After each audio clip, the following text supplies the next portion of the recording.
ராதே கிருஷ்ணா.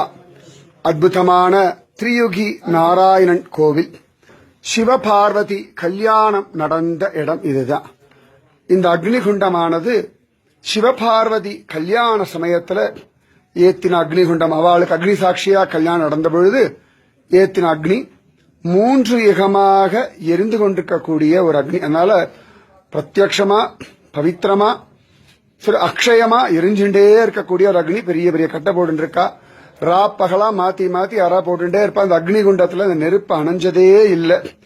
இங்க எல்லாருக்கும் சேர்த்து நான் சிவபார்வதி கல்யாணத்துக்கு போடுற மாதிரி போடுறேன். நன்னா பிரார்த்தனை பண்ணிக்கோங்க. உங்க வம்சமே நன்னா இருக்கணும். எல்லாருக்கும் பக்தி ஞான வைராகியம் ஆயுர் ஆரோக்கிய ஐஸ்வர்யம் பூரணமா கிடைக்கட்டும். உங்க பித்ருக்கள் சத்கதி அடையட்டும். எல்லா குழந்தைகளுக்கும் நல்லபடியா நல்ல இடத்துல ஜோரா கல்யாணம் ஆகட்டும். எல்லாரும் சத்குழந்தைகள் உண்டாகட்டும். வம்சத்திற்கே பக்தி ஞான வைராகியம் ஆயுர் ஆரோக்கிய ஐஸ்வர்யம் உண்டாகட்டும். ஜெய் போலோ சிவபார்வதி பகவானுக்கு ஜெய். உலகத்துல யாருடைய கல்யாணத்துக்கு நம்ம நேரடியா போகலன்னா அவ கல்யாணத்துக்கு அப்புறமா அந்த அக்னி குண்டத்தை பார்க்க முடியாது. நமக்கு பரமபாகியம். சிவபார்வதி கல்யாணம் தான் நடந்தது. இந்த இடத்துல பகவான் அவ்வளவு அழகா பார்வதி தேவிய சிவபெருமானுக்கு கல்யாணம் பண்ணி கொடுத்தார்.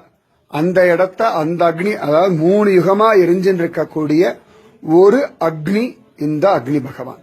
ஜெய் போலோ சிவபார்வதி பகவான் கி ஜெய். போலோ கௌரி சங்கர் கி ஜெய். போலோ திரியுகி நாராயண கி. ராதே கிருஷ்ணா. இங்க உள்ளுக்குள்ள அழகா பார்த்தோம்னா நம்ம திரியுகி நாராயணுடைய கோவில் இருக்கு. ராதே கிருஷ்ணா. ஜெய் போலோ.